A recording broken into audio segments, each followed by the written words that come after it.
You never really expect a relationship to fall apart on a Tuesday night over Thai takeout, but that's exactly how it started. My name is Adrian. I'm 32 years old, and I live in Denton, Texas. Up until a few weeks ago, I would have told you I had a rock-solid marriage. 2 years in with Ria, my best friend turned wife, and I thought we were good. Like, really good. We had both been wild in our early 20s, drinking too much, dating the wrong people, blowing paychecks on dumb stuff. But when we met, it was like we both decided to settle down at the same time. She grounded me. I thought I grounded her, too. I was halfway through a spring roll when she dropped it. I want to open the marriage, she said, like she was suggesting we get a dog or repaint the kitchen. I froze, spring roll mid-bite. What? Ria didn't blink. She just sipped her Thai iced tea like this was normal dinner talk. I think it could be good for us. You know, keep things exciting.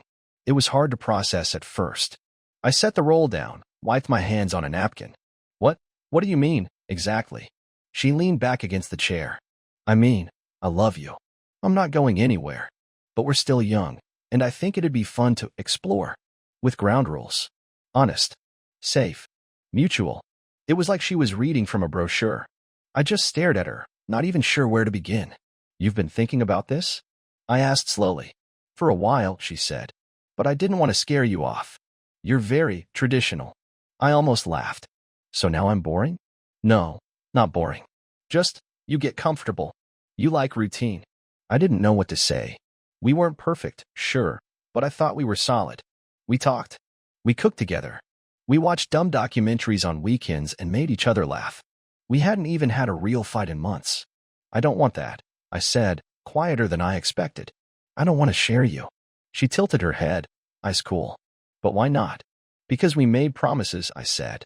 Because I still look at you and feel lucky. Because it's you and me, Ria. That was the whole point. Ria nodded slowly, like she was trying to be patient with a stubborn child. Okay. I just wanted to talk about it. The conversation ended there, at least out loud. But something shifted. She didn't argue. She didn't push. She just got really quiet. She cleaned up dinner in silence, barely said goodnight, and that night in bed, she laid stiff and still beside me. Not angry, just cold. And that was the beginning. Not the screaming. Not the cheating. Not the unraveling. Just that one small tear in the fabric, quiet and clean, and barely noticeable at first. But deep down, I knew. Everything had changed. The change in Ria wasn't instant. It crept in slow, like water soaking into drywall, until suddenly everything felt warped and fragile. It started with the little things.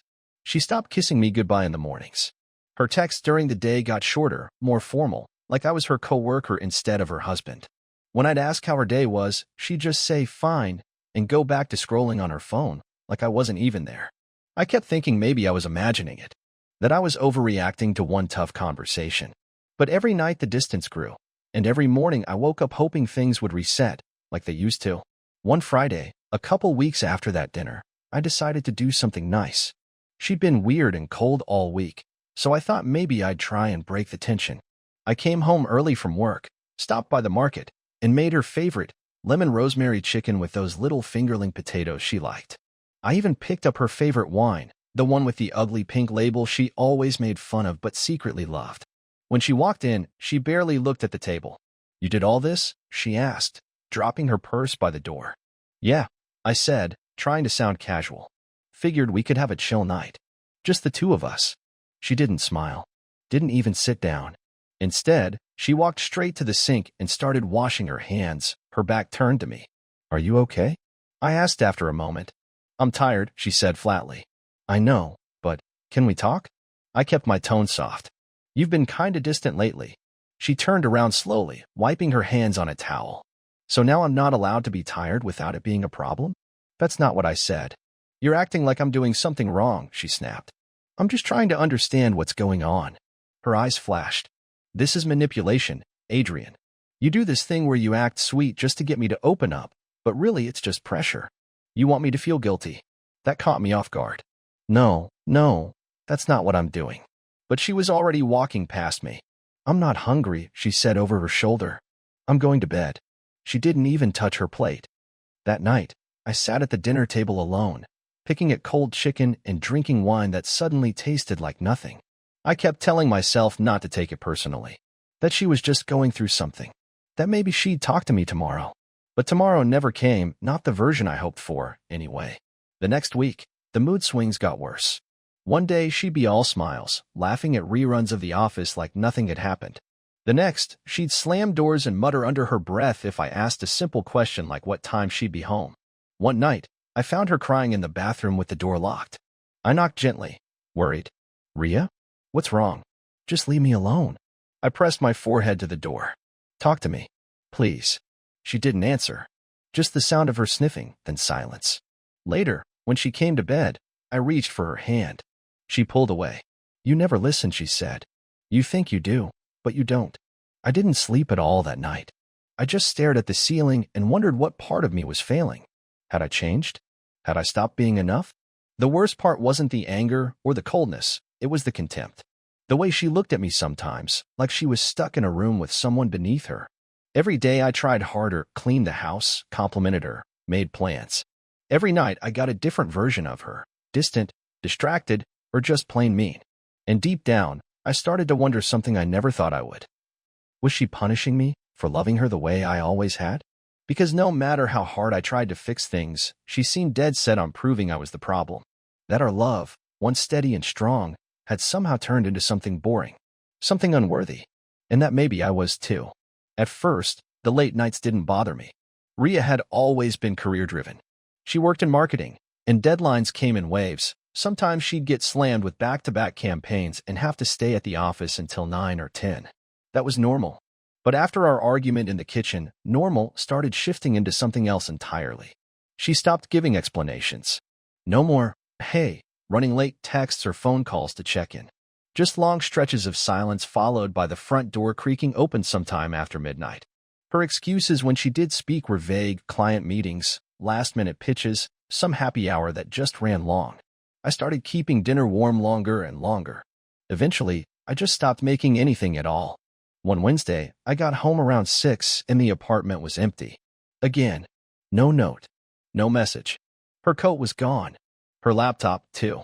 I heated up leftovers and tried not to overthink it. Tried to give her space. But by 10 p.m., I was pacing the living room, checking my phone every few minutes. I sent a text.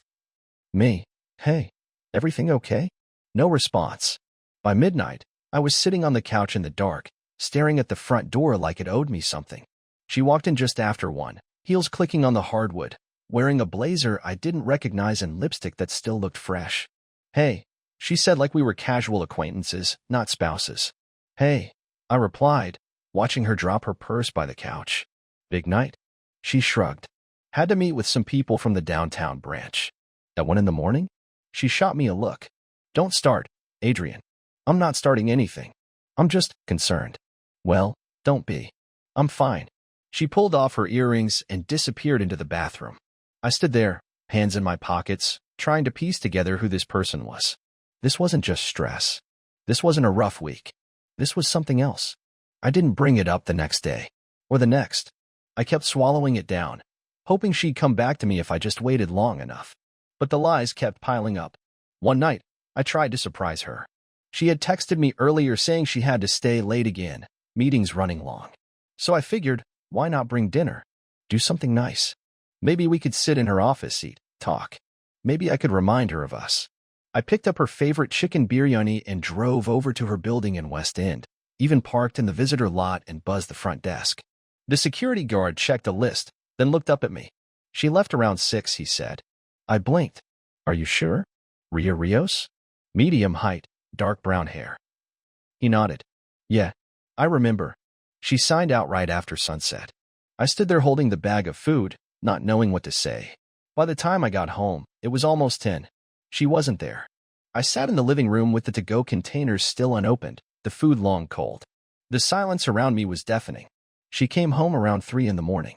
I was awake. I hadn't even tried to sleep. As soon as I heard the key in the lock, my heart started pounding, not from anger, but from this awful mix of fear and resignation. She tiptoed in like a teenager sneaking past curfew. "Where were you?" I asked from the couch, my voice low. She jumped, startled. "Jesus, Adrian, where were you?" I repeated. She didn't answer right away. Set her keys down. Took off her heels. "District meeting," she said finally. not looking at me. In Oak Cliff? At 3 in the morning. She exhaled like I was the one being unreasonable. Don't interrogate me, okay? I don't owe you a minute-by-minute rundown. We're married, I said. That's kind of how this works. She rolled her eyes. I don't need this right now. Do you think I'm stupid? That made her pause. She turned to me slowly, eyes sharp. What are you trying to say? I went to your office tonight. Her face didn't move. I brought you dinner. They said you left at 6. There it was, the flinch. Barely perceptible, but it was there. She looked away, started peeling off her blazer. I changed locations, she said after a beat. We had meetings off-site. In heels? Until 3 a.m. She dropped the blazer onto a chair. I don't want to do this right now. You already are, I said. But she was already halfway down the hall. That night, she didn't sleep in our bed. She crashed on the couch with a blanket, phone clutched in her hand like a lifeline. And I laid in the dark, staring at the ceiling, trying to pretend I hadn't already felt it. The thing I'd been avoiding for weeks. The smell of unfamiliar cologne when she walked in. The extra long showers. The sudden makeup on days she used to just wear chapstick. I knew something was happening. I just didn't want to believe it. Not yet. The thing about suspicion is, it doesn't sit still. It festers. It leaks into every thought, every silence, every text message that takes too long to answer. After that night, the night she came home at 3 and gave me a half-baked lie, I started noticing everything. How she always had her phone face down on the table. How she jumped when it buzzed. How she changed her passcode. How she suddenly cared way more about her appearance for work, eyeliner, and perfume for meetings that apparently happened in weird parts of town and lasted past midnight. I didn't want to become that guy. The one who snooped. Who second-guessed every move. But I already was, even if I hadn't acted on it yet. Then one night, about 2 weeks after the off-site meeting, she left her phone unlocked. It was almost too easy. She was talking to her mom in the kitchen, and I was sitting on the couch when her screen lit up. A message preview. From someone named Benel. Benel, your ass in that dress today. Jesus. Can't stop thinking about it. I felt everything in me go cold. My hands moved on their own. I opened the messages. There wasn't just one guy. There were 3. Ben, Kyle, Jordan. All younger. All coworkers, apparently. One worked in IT. One in sales. One was an intern. And the messages? They weren't just flirty. They were explicit. Photos. Videos. Her, in the mirror. Her, in the passenger seat of a car. One of them had called her his girl. Another said, wish I could fall asleep next to you tonight instead of that loser. My name wasn't mentioned, but I was everywhere between the lines. I stared at the screen, my hands shaking, bile rising in my throat. I wanted to throw the phone, scream, smash something. But I didn't. Instead, I forwarded everything to myself. Every photo. Every thread. I made a folder and labeled it with the date, like I was prepping for trial. Then I set her phone back on the table. Face down, like she always did. She came back into the room and smiled. Hey, you want to watch something? She asked, casual as ever. I looked up at her. I don't know how I kept my face neutral. Nah, I said. I'm gonna head to bed early. She didn't even notice. 2 nights later, I followed her. She had told me she was meeting some colleagues for client drinks at a rooftop bar in downtown Dallas. I waited 10 minutes after she left, then grabbed my keys and headed out. I didn't go to the bar. I went to the Warwick Hotel. She'd mentioned it once, months ago. Said they sometimes booked rooms for creative retreats. I didn't even need to ask the front desk. I knew her car. It was parked right outside, tucked into a corner like she thought no one would notice. I waited in the lobby, pretending to scroll my phone. The staff didn't care. Business travelers came and went all the time. I was just another face. Around 10:20, she walked in. Red dress. Hair curled. Laughing. On the arm of some guy who couldn't have been older than 26. He looked like a college athlete.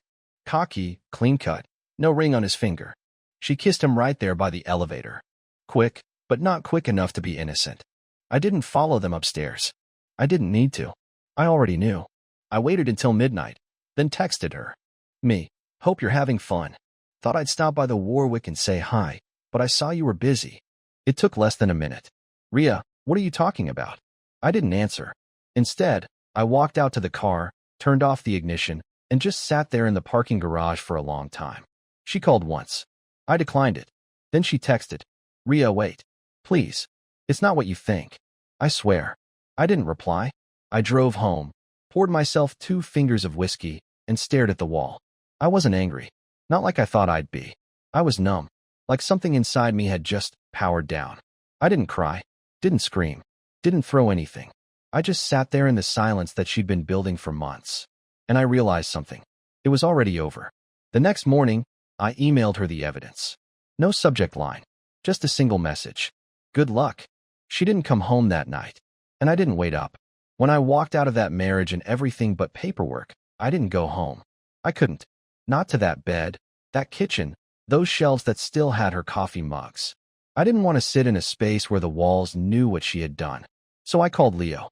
Leo and I go way back, college roommates, business partners for a time, and somehow still best friends after all the years and all the life changes. He's the kind of guy who doesn't ask a million questions when you say, "I need a place to crash." He just says, "Front doors open." He lived in a small 2-bedroom just outside Fort Worth. Quiet neighborhood. No drama. I drove there straight from the hotel parking garage, clothes still wrinkled, head still spinning, that forwarded folder of betrayal sitting in my inbox like an open wound. Leo opened the door, took one look at me, and handed me a beer. We didn't talk that night. He turned on a basketball game, tossed me a pillow, and I crashed on the couch like I'd been doing it for years. The next few days were a blur. I stopped going into the office. I turned off all work notifications and let my inbox pile up. I didn't shave, barely showered. Most nights, I'd sit on Leo's porch with a bottle of something cheap and strong, staring at the stars like they owed me answers. Leo never pushed. But on the 4th day, after I'd slept until noon and eaten nothing but instant noodles and whiskey for breakfast, he sat down across from me and said, "So, are we going to do something about it?" I didn't answer right away. My head was heavy, slow. He leaned in. "You've got evidence. You've got options. Right now you're just bleeding all over my throw pillows." That got a weak laugh out of me. He reached into his pocket, pulled out a pen, and handed it to me. "Let's start with money." We went over every joint account, every shared login, every subscription with both our names on it. Leo made a spreadsheet. I started calling banks. We froze our joint checking, moved my direct deposit to a separate account, locked down the credit card with both our names on it. She hadn't drained anything yet, but I wasn't going to give her the chance. Then came the lawyer. Leo recommended someone, Mara Benton, a divorce attorney who didn't play games. I scheduled a consult, sent her the folder of messages and photos, and by the time we had our first meeting, she already had a plan. "Do not talk to her," she said firmly. "No calls, no texts. You go silent now, you stay silent. From here on out, everything comes through me." I nodded. "Okay. Also," she added, flipping through a legal pad, "you'll need to get tested." That hit harder than I expected. I didn't say anything, just clenched my jaw and nodded again. 2 days later, I sat in a cold clinic room, blood drawn, swabs taken, samples handed over to strangers in white coats. I felt dirty, not physically, but inside, like her betrayal had stained me. Results came back the next week. Clean. It should have felt like relief. Instead, it just deepened the pit in my stomach. I had to get tested not because I'd been reckless, but because the person I married had gambled with my health and didn't even warn me. That night, the messages started. She must have realized I'd locked her out of the accounts, because suddenly my phone was lit up like a Christmas tree. "Ria, Adrian, can we talk? Ria, please don't do this. Ria, I made a mistake. I didn't mean for it to get this far." I didn't answer. I didn't even read them after that. I just blocked her. She tried email next. I blocked that too. Then she tried Venmo. She sent me $1 with the message, "Please just talk to me." Leo saw it and nearly threw my phone out the window. That is the most pathetic thing I've ever seen. But it didn't stop there. She called from unknown numbers. She messaged me on an old Facebook account she hadn't touched in years. She even emailed Leo. "Please just tell him I'm sorry." Leo showed it to me once, then deleted it. I don't know what she thought would happen. That I'd see her name pop up and suddenly forget the night she lied to my face? That I'd forget how I found her laughing in a hotel lobby with someone else's hands around her waist? That week, I found myself waking up in the middle of the night in a cold sweat, not from dreams, just from memory. I'd reach for my phone, then remember. She was gone. Or at least, she wasn't mine anymore. And I wasn't hers. Whatever we had was already burned to the ground. All that was left now was ash and paperwork, and the slow, ugly work of starting over. She couldn't reach me directly, so she started using other people. It started with mutual friends, people I hadn't heard from in months, suddenly showing up in my texts like we were college buddies again. Tina, hey stranger. Ria's really messed up about everything. She just needs a chance to explain. Could you maybe just hear her out? Gabe, look, man, I'm not picking sides. But she's wrecked. Maybe don't throw the whole thing away without one last conversation? I didn't answer any of them. Not out of pride. I just didn't have anything left to say. Then her mom called me. We hadn't spoken much before, not even during the wedding planning. Ria always said she and her mom weren't close. But now, suddenly, I was getting voicemails from her, too. Teary, stammering ones about how we all make mistakes, and Ria didn't know how to ask for help. I let them all pile up in my inbox. But what really pushed it to another level was Leo. He offered to swing by our apartment to grab the rest of my stuff, just clothes and some personal documents. I didn't want to see her. Didn't want to risk getting sucked into some guilt-ridden spiral where she cried and told me I had misunderstood everything. So Leo went for me. He was gone for 2 hours. When he came back, he was pale and quiet. Not angry. Not even surprised. Just disappointed. She was there, he said, setting the box of my things on the floor. Waited for me. Said she didn't know you sent me. She knew. Yeah. Well, she put on a show. I sat down. What kind of show? Leo rubbed his forehead. She started crying before I even opened my mouth. Talking about how she never meant to hurt you. That the guys were just distractions. That she was burned out, lost, scared of how boring her life felt. I clenched my jaw. She said the interns came on to her first, he continued. That it was innocent fun that got out of hand. That she never expected to get caught. Of course, I could already hear her voice in my head. It wasn't about you. It was about me. Leo looked at me, serious now.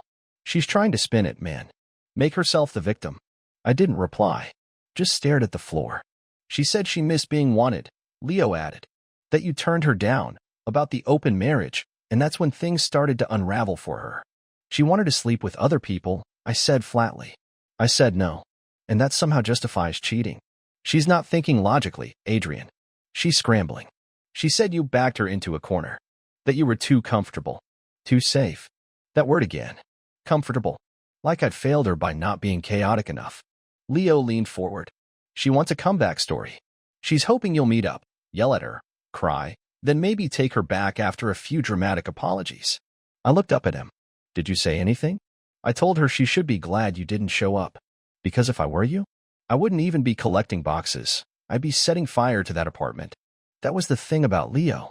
He never sugarcoated a damn thing. Later that night, I got one last message. From Ria's old coworker, Val. Val, I probably shouldn't be saying this, but people are talking. Those interns? They weren't quiet. It's all over the office. People saw the texts. The photos. HR's probably going to get involved. She wasn't just sorry because she lost me.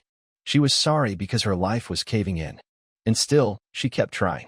One more email. This time, longer. Adrian, please. I know I messed up, but I never stopped loving you. I was just confused. Lonely. You were always so perfect, and I felt like I didn't deserve you. I was scared I'd lose you anyway. And then I did. Can we talk? Just once? I read it 3 times. And then I archived it. Because for the first time since everything blew up, I understood something important. This wasn't about confusion or mistakes. It was about choices. Ria didn't fall into this. She climbed. Step by step, lie by lie, smile by smile. And now that the ground had fallen out beneath her, she wanted to reach back for the one hand that had always been steady. But I wasn't going to catch her this time. She jumped. Let her fall. I thought the worst was over once the betrayal was behind me. I was wrong. Because now came the war. The legal part. Mara, my divorce attorney, was sharp, fast, and zero BS. Within a week, she had the paperwork drawn up and sent to Ria. It was clean, no alimony, no property battles. We had no kids, no mortgage, and separate investments. It should have been straightforward. But Ria didn't sign. At first, she just ignored it. Claimed she hadn't received the documents. Then she stalled. Then she fired back with her own lawyer, some cheap downtown firm that specialized in family stress resolution, which sounded more like therapy than law. Mara rolled her eyes. This means she's going to drag it out. And she did. Ria responded to the divorce petition with a counterclaim. Emotional distress. She said the way I ended things, so suddenly, so coldly, had triggered trauma responses and mental health deterioration. That I had manipulated her by refusing her attempt at open communication. That my rejection of her relationship needs had made her feel abandoned and unworthy, and that I bore partial blame for what she did next. I read the statement in Mara's office with my hands clenched so hard the paper creased. She's saying I made her cheat, I muttered.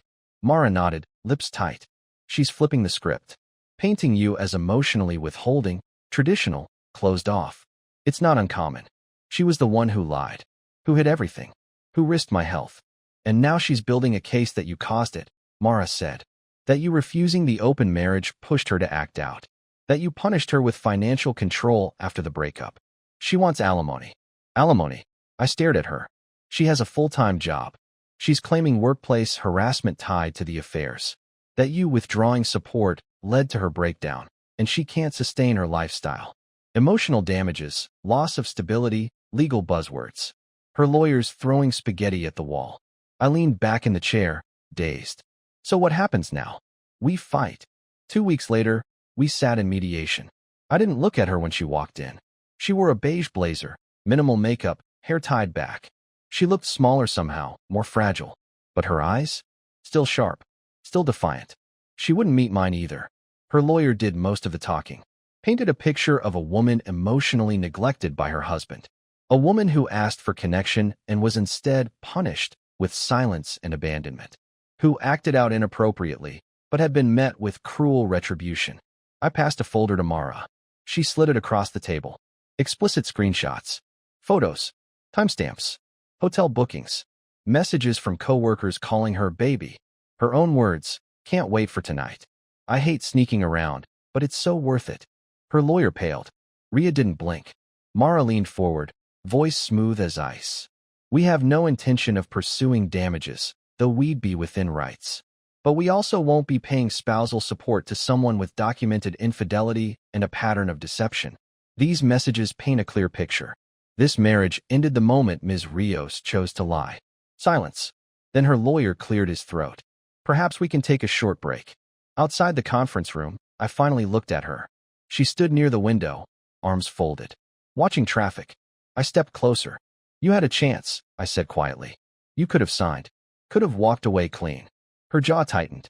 I loved you, I said. I would have forgiven a lot. But you didn't just betray me. You turned it into a game. She turned slowly. Her voice was quiet, bitter. I didn't want to be saved. I wanted to feel alive. And you made me feel like furniture. Like a part of the apartment. I stared at her. You wanted fireworks. I wanted peace. She shrugged. We weren't built for the same life. No, I said. But I tried. She didn't argue. And that was the closest thing I got to closure. A month later, the judge reviewed the evidence. There was no alimony. No payout. The divorce moved forward. She delayed where she could. Pushed for mediation again. Claimed she needed time to emotionally process the trauma. But the evidence was solid. And the paper trail didn't lie. Neither did her silence. She never apologized. Not once. And by the time the gavel dropped, I didn't care anymore. The war was over. But the wreckage? That would take longer to clean up. I hadn't heard from Rhea in almost 6 weeks when her sister called. I was sitting in Leo's kitchen, sipping black coffee, and trying to convince myself I liked the silence. I didn't recognize the number, but something told me to pick up. Adrian. It took me a second to place the voice. Sophie. Yeah, she said, voice low. I didn't know who else to call. That got my attention. What's going on? She sighed, long and shaky. It's about Rhea. I didn't say anything. She lost her job. I blinked. What? She was let go last Friday. Quietly. No official reason. But it's all over the office. I set the coffee down. Because of the affairs? Because people talk, she said. Those messages? The interns. It made the rounds. Screenshots, jokes, whispers, everyone knew. She tried to play it off, but HR got wind of it. She slept with coworkers, I said bluntly. It was bound to happen. She said it was consensual, Sophie muttered. That doesn't matter, I replied. She was a senior team lead. One of the guys was an intern. Sophie was quiet for a long time. Then she added, she's not doing well. I almost laughed. Yeah, well, she's staying at mom's for now. She barely leaves her room. Keeps saying she ruined everything. She did. I know, Sophie whispered. I just thought you'd want to know. She still talks about you. Says you were the only person who ever saw the real her. I stared at the wall. She hid the real her from me. She's spiraling, Adrian. Drinking, not eating. I think she thought, if she lost you, at least she'd still have her career. She wanted to feel alive, I said bitterly. Now she's alone. I expected Sophie to defend her, but she didn't. She just said, I don't think she knows who she is anymore. I didn't reply. A minute later, she hung up.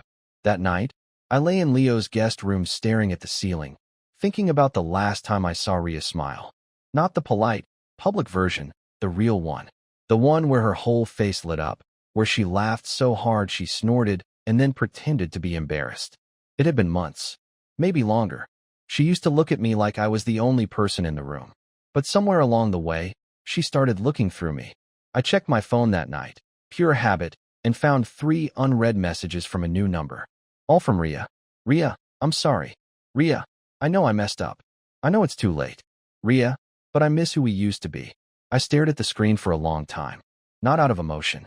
Not because I was tempted, but because I realized something. She still didn't get it. She missed who we used to be. Not who she became. Not who she chose to become. Not the woman who laughed with other men in hotel bars while I made dinner for 2. She missed the version of herself she could only access when someone else held her up. And that someone had been me. I didn't respond. Not that night. Not ever. Because I wasn't her crutch anymore. And I sure as hell wasn't going to be her redemption arc. Her world had collapsed, yes. But the rubble wasn't mine to clean up. The first thing I did was stop drinking. It wasn't a problem, not in the classic sense, but I realized I was using it like a pause button. A way to dull everything, to avoid sitting in my own skin. So I quit. Cold turkey. Poured the rest of the whiskey down Leo's sink one morning and said, if I ask you to buy more, tell me to go hike a mountain. He grinned. Then I better find you a pair of boots. I got up early the next day, and the day after that. At first, I just sat on the porch with a mug of coffee and watched the street wake up.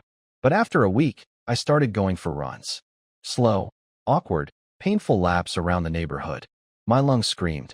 My knees ached. But for once, the pain made sense. It was clean. By the 3rd week, I'd shaved off 5 pounds and almost 30 seconds from my mile. I started eating better. Got back into the gym. Started sleeping through the night. The dreams faded. The tightness in my chest, the one I didn't even realize I'd been carrying for over a year, started to loosen. Then I dug my old camera out of a storage bin. It was dusty and outdated, but it still worked. I took it out to White Rock Lake on a Saturday morning, just to play around. The first few shots were shaky, forgettable. But then I caught this moment, a kid feeding ducks, sunlight bouncing off the water.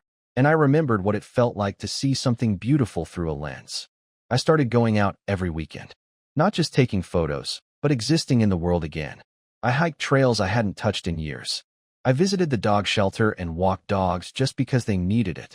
I signed up for a local cleanup day and spent 6 hours picking trash along the Trinity River with a bunch of strangers who didn't care who I was or what I'd been through. I liked that. I didn't talk about Rhea much, not even to Leo. People who knew me well could guess, and the rest didn't need to. It wasn't a secret. It just wasn't a headline anymore. Somewhere along the way, friends started asking if I was ready to date again. I know someone, they'd say. Or, you should try the apps. Just to see. I smiled. I nodded. But I didn't move.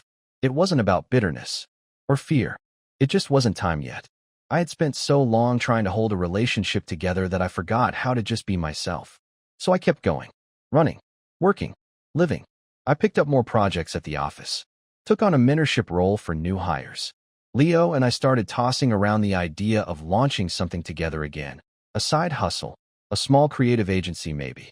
One quiet morning, I stood on the balcony of my temporary apartment. The sun was just starting to peek over the rooftops, painting everything in this soft, forgiving light. No music. No phone. Just me. Breathing. For the first time in months, maybe even years, I felt it. Peace. Not the absence of pain, but the presence of self. I was still healing. Still rebuilding. But the foundation was solid. And it was mine. The divorce finalized on a rainy Thursday afternoon. It wasn't dramatic. Just an email from Mara. Signed, filed, finalized. You're free. I stared at the message for a long time. It didn't feel like victory. It didn't feel like defeat. either. Just stillness. Like the last note of a song that had finally stopped playing. 2 days later, I got one more message. From Ria. Ria, can we meet? Just once. No drama. I just need closure. I almost deleted it. But something in me said, go.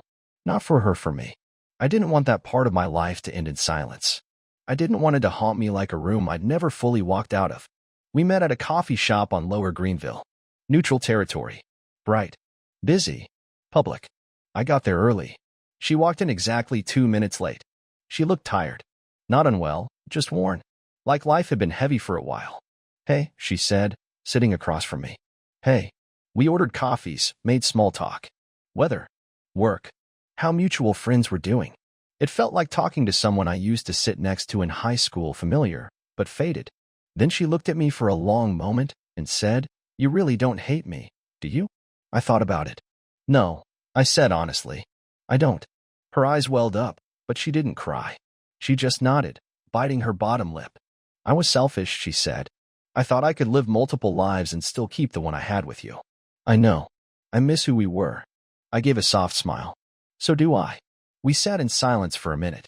The clink of mugs, the hum of conversations around us. She looked like she wanted to say more, but didn't know how. So I did it for her. I'm not angry anymore, I said. But I'm not coming back. She nodded slowly. I didn't ask? I know, I said. I just wanted to say it out loud. She sipped her coffee, staring into the cup like it held something deeper. I'm trying to figure myself out, she whispered. But without you there to catch me, it's harder. I nodded. Maybe that's a good thing. She didn't argue. Eventually, the cups emptied. The conversation thinned. She looked up at me one last time. Do you think we'll ever be friends? I shook my head gently. No. I don't think we're meant to be in each other's lives anymore. She swallowed hard, then smiled, barely. Okay. We walked out together. The sky had cleared. The sidewalk was still damp, and everything smelled faintly like wet concrete and fresh starts. Outside, we paused. Well, she said. I guess this is it. I nodded. Yeah, this is it. She reached out, and for a second, I thought she'd go for a hug. But she didn't. Just touched my arm lightly, like a memory brushing past. Goodbye, Adrian. Goodbye, Ria. I turned and walked away. Didn't look back. With every step, I felt something loosen. Not pain. Not grief. Just wait. I didn't go home right away. I stopped at the park instead. Sat on a bench and watched the clouds drift over the horizon. For the first time in what felt like forever, there was no storm on the edge of the sky. Just space. Just quiet. Just me. And it was enough.